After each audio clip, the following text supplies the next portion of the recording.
Hello everyone. आज मैं बात करूंगा आपसे संकल्प की ताकत। क्या होता है संकल्प?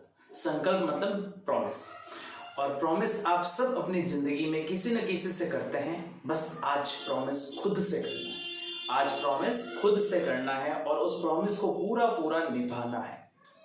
ठीक है, तो बात एक मैं एग्जांपल देके आपको समझाऊंगा कि संकल्प की ताकत क्या होती है। अगर आप खुद से एक संकल्प करते हो, खुद से वादा करते हो कि मुझे ये काम करना है, तो प्रकृति भी आपका साथ देती है, नेचर को भी आपका साथ देना पड़ता है। ठीक है, बस वही है कि आप अपने दिमाग से क्या सवाल पूछ रहे हो। आपके दिमाग में सब कुछ है, पर आप कहाँ ढूंढते हो? गूगल में, यूट्यूब पे, कैसे पढूं, क्या करूं, ये सारी चीजें। आप अगर अपने दिमाग को पूछेंगे कि मुझे महीने का 50,000 रुपए कमाना है, आपका दिमाग आपको जवाब देगा कि नहीं देगा, और रास्ता बताएगा या नहीं बताएगा? आप अपने दिमाग से पूछेंगे मुझे 10,000 कमाना है, तो आपका दिमाग जवाब देगा कि नहीं देगा, आपका रास्ता बताएगा या नहीं बताएगा?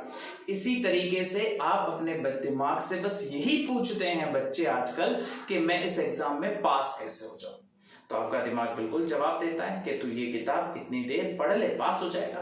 आप अपने दिमाग से कुछ ज्यादा पूछते ही नहीं, हमेशा अपने दिमाग से ज्यादा पूछें। पर एक बात हमेशा ध्यान रखना, आपका सवाल सही होना चाहिए।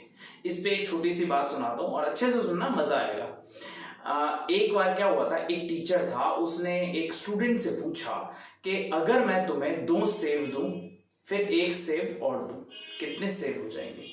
वो बच्चा बोला 4 सेब। वो टीचर के बेटा नहीं, 2 + 1 3 होता है। बोला ठीक है।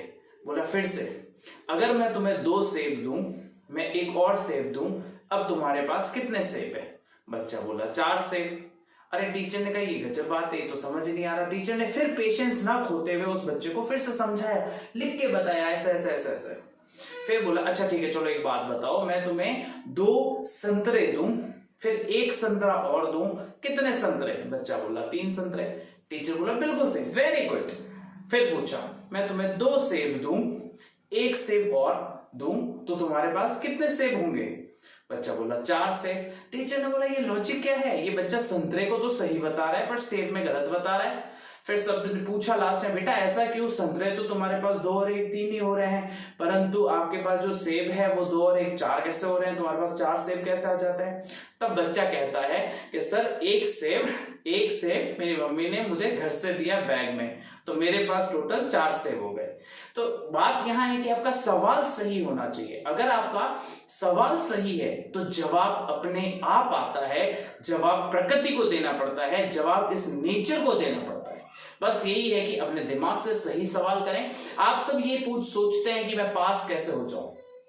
एक बार अपने दिमाग से पूछो कि मैं टॉप 10 में कैसे आ जाऊं, मैं टॉप 100 में कैसे आया हूं, मैं IIT, JEE, नीट, 12th इन सब में AIR रैंक सिंगल डिजिट कैसे लाऊं, मैं डबल डिजिट कैसे लाऊं। आपका दिमाग जवाब देगा कि आप इस किताब को पढ़े, इतनी देर सोए, इतने बजे ये काम करें। आपका दिमाग आपको जवाब जरूर देगा। बस बात यह है कि उस जवाब को मान लो, कर लो, ठान लो, तो दुनिया की कोई ताकत आपको पीछे नहीं रख सकती। है ना बहुत इंटरेस्टिंग प्रश्न? तो इसीलिए हमेशा एक बात ध्यान रखना कि आपको सवाल सही पूछना है। आपके दिमाग में सब कुछ है, बस सही सवाल पूछें।